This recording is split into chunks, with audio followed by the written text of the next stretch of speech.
A campanha eleitoral entra na reta final nos próximos dias. Aliás, já está nessa reta final e com pelo menos uma novidade que nas eleições passadas era uma novidade que aparecia mais cedo, que era o direito de resposta. As coligações concorrentes pediam direito de resposta em função de informações passadas no horário obrigatório eleitoral no rádio e na televisão. E agora a coligação do presidente Jair Bolsonaro entrou no TSE com um pedido de direito de resposta porque a coligação do Lula botou uma informação sobre a compra dos apartamentos, dos imóveis em dinheiro vivo, falando do montante de 26 milhões e uns quebrados de reais em dinheiro vivo, e a coligação adversária argumenta que não foram 26 milhões e uns quebrados, mas menos, porque não foi tudo integralmente quitado com dinheiro vivo. Muitas vezes foi um sinal, muitas vezes foi uma parcela paga com dinheiro vivo e o restante foi pago de outra forma. Bom, a questão que fica é a que atormenta a coligação do presidente Jair Bolsonaro.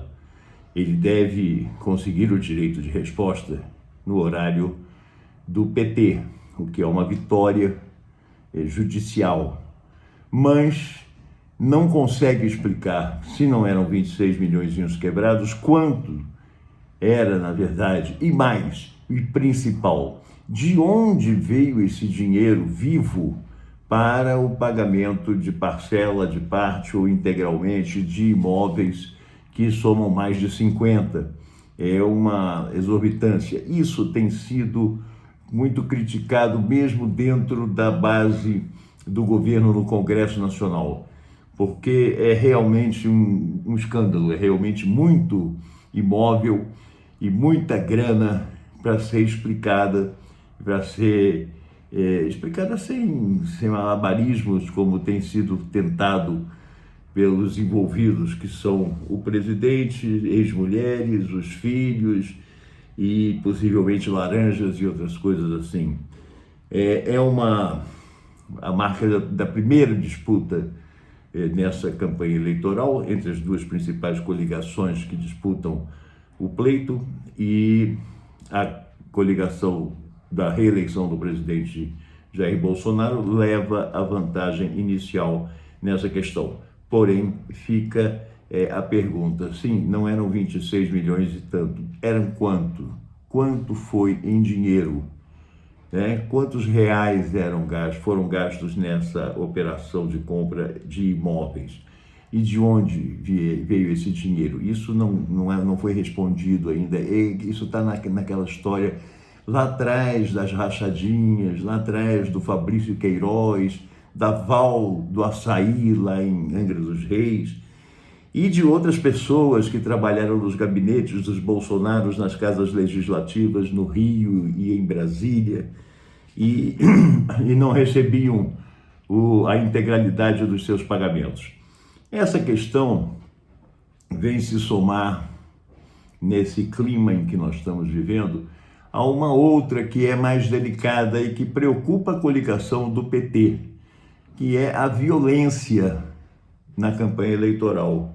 Nós já tivemos casos de mortes lá no Paraná, em Foz do Iguaçu, tivemos outro em Mato Grosso, tivemos agora recentemente a morte de um bolsonarista que investiu com sua caminhonete contra o carro de uma petista, caracterizado como carro de campanha, e depois, fugindo da polícia, ele acabou batendo com o carro e morreu. Foi a única vítima fatal desse episódio lamentável e macabro, de todas as formas.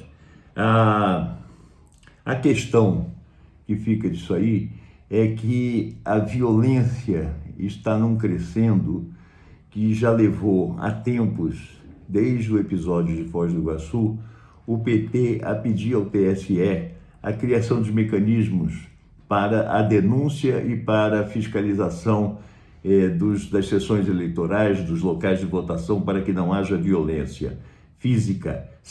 Uma pesquisa revelou agora que 7 em 10 eleitores têm medo de serem agredidos por suas opções eleitorais. Isso vale tanto para petista quanto para bolsonarista, mas é muito mais visível, muito mais crível que sejam os petistas as vítimas principais disso aí, porque até agora só petista que tem sido morto. Esse bolsonarista que morreu por imprudência ao volante ao tentar escapar da polícia depois de causar um acidente para neutralizar a ação de petistas em campanha.